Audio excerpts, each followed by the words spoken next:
آج سے چند سال پہلے ایک صاحب میرے پاس آئے، کہنے لگے کہ حضرت حکومت نے لاؤڈ اسپیکر کم کروا دیے ہیں، 4 تھے تو 1 کر دیا، 6 تھے تو 1 کر دیا، کم کروا دیے، اذان کی آواز اب پہلے جیسی نہیں آتی۔ تو میں نے ان کو یہ کہا، میں نے کہا یہ کام حکومت کا نہیں ہے، یہ ہماری وجہ سے ہوا، یہ حکومت نے نہیں کیا۔ جی کیا مطلب؟ ہم نے آواز کو کم کری ہے، ہم نے اذان کے لیے کیا کہہ رہے ہیں ہم؟ میں نے کہا ہاں ایسا ہی ہے، جب مسجد سے اذان کی آواز آتی تھی تو کیا ہم مسجد پہنچے؟ جب مسجد سے اذان کی آواز چاروں طرف جا رہی تھی تو کیا اس وقت ہم نے اپنے ٹی وی کے ساؤنڈ کو کم کیا؟ اگر ہم اس وقت گیم کھیل رہے تھے تو ہم نے اس کو چھوڑا، ہم کوئی اور ایکٹیویٹی میں کھیل کود میں لگے ہوتے تھے تو کیا ہم نے اس کو صحیح طریقے سے مینیج کیا، اذان کا ادب کیا اور اذان کا جو مقصد تھا اس کو پورا کیا؟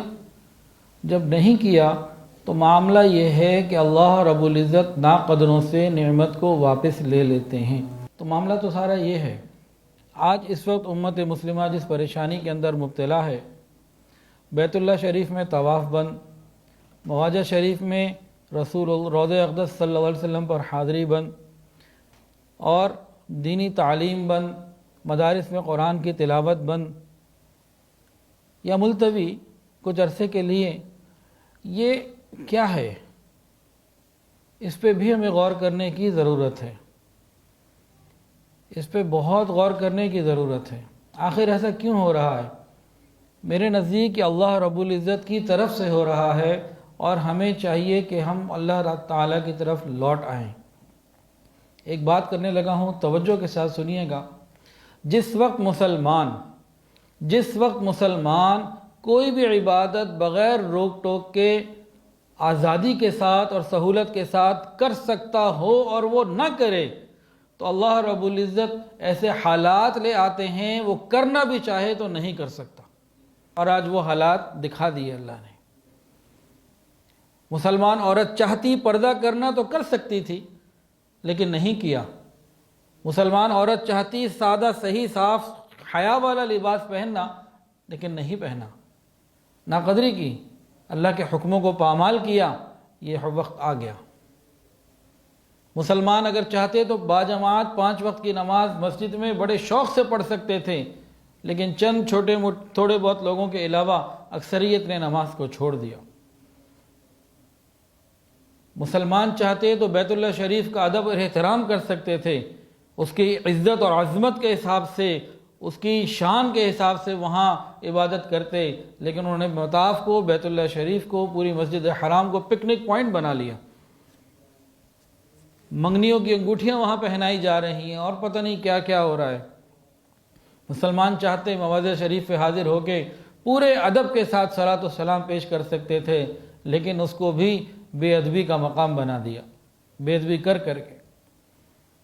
تو پھر وہی جملہ تیسری دفعہ عرض کرنے لگا ہوں کہ مسلمان جب پوری آزادی کے ساتھ عبادات کر سکتے ہوں اور وہ نہ کریں، اللہ رب العزت وہ حالات لے آتے ہیں، یہ چاہیں بھی تو نہیں کر سکتے۔ ہمیں اندلس جو اسپین ہسپانیہ کے واقعات ہیں ان سے عبرت پکڑنی چاہیے۔ آج وہاں چند یادگاریں ہیں مسلمانوں کی، یہ الحمرہ ہے، یہ فلاں ہے، بس اس کے علاوہ کچھ نہیں۔ وہاں بھی 800 سال تک مسجدوں میں اللہ اور اس کے رسول کا نام بلند ہوا، لیکن مسلمانوں نے ناقدری کی۔ اللہ رب العزت بے نیاز ہیں، اللہ رب العزت بے نیاز ہیں، اللہ رب العزت بے نیاز ہیں، ناقدروں سے نعمتوں کو پھر واپس لے لیتے ہیں۔ اس وقت پوری امت کو چاہیے کہ پہلے سے زیادہ اللہ کی طرف متوجہ ہو۔ قرآن مجید کے اندر اللہ فرماتے ہیں وَلَنُذِيقَنَّهُم مِّنَ الْعَذَابِ الْأَدْنَىٰ دُونَ الْعَذَابِ الْأَكْبَرِ لَعَلَّهُمْ يَرْجِعُونَ، کہ ہم پہلے ان کو تھوڑے عذاب دیتے ہیں بڑے عذاب سے بچانے کے لیے تاکہ یہ لوٹ آئیں۔ کرونا وائرس، یہ مجھے تو عذاب الہی کی ایک شکل محسوس ہوتا ہے، سبب اور وجہ کوئی بھی ہو، لیکن عذاب الہی کی ایک شکل محسوس ہوتا ہے اس عذاب کو اللہ رب العزت نے بھیجا، قرآن مجید کے اندر آتی ہیں باتیں کہ لوٹ آئیں ورنہ بڑے آئیں گے۔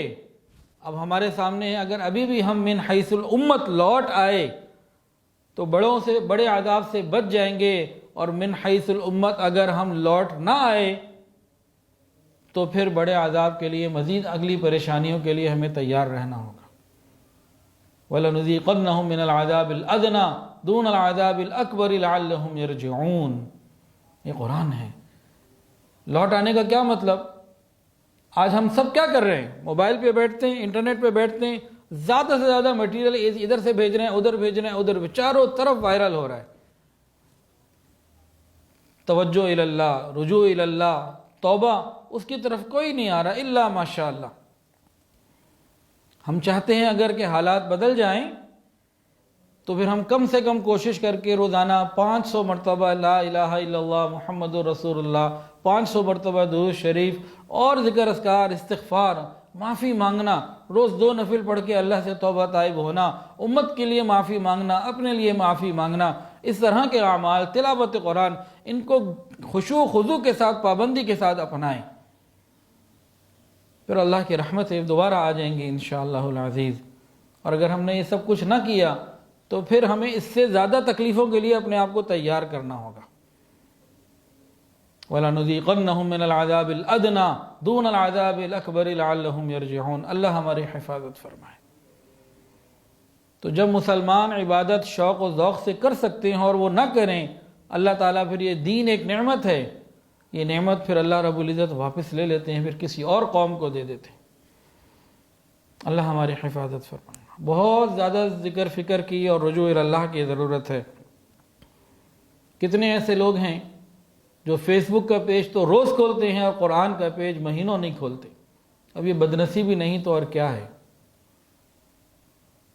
ہمیں اعمال پر آنا ہوگا، پھر اللہ کی رحمت آئے گی۔ اور یہ جو اللہ تعالیٰ کی ناراضگی کی کیفیت محسوس ہوتی ہے کہ دروازے بیت اللہ کے بند، موجہ شریف کے بند، مدارس بند، قرآن کی تعلیم بند، حدیث کی تعلیم بند، یہ سب اللہ کی ناراضگی کی علامات ہیں۔ جہاں قرآن مجید کی تلاوت ہو وہاں اللہ کے آئے ہوئے عذاب ٹل جاتے ہیں۔ ہمیں تو چاہیے کہ بہت زیادہ گھروں میں توبہ استغفار کی طرف متوجہ ہوں، راتوں کو تنہائیوں میں اٹھ کے اللہ سے مانگیں، اللہ مہربانی کرنے والے ہیں انشاءاللہ۔ سیدنا یونس علیہ السلام کی قوم بہت سمجھدار تھی، اس نے اللہ تعالیٰ کے عذاب کو آتے ہوئے دیکھ لیا تھا، ابھی وہ آ ہی رہا تھا، پوری قوم نے توبہ کی، اللہ نے پوری قوم کو بچا لیا۔ آج پوری امت اگر توبہ کرے گی اللہ پوری امت کو بچائیں گے۔ توبہ کی ضرورت ہے۔ مسبب اور جو دنیاوی اسباب ہیں میں ان کا انکار نہیں کرتا ہوں، لیکن حدیث میں جو باتیں ملتی ہیں، فرمایا جب قوم بے حیائی میں آگے بڑھتی ہے تو ایسی ایسی بیماریاں آتی ہیں جو پہلوں میں نہیں تھیں۔ ہم دیکھیں بے حیائی کے تو سارے ریکارڈ ہم نے توڑ دیے، ہماری شادیاں بے حیائی کا اعلیٰ نمونہ۔ تو ہم کیا کر رہے ہیں، کہاں جا رہے ہیں؟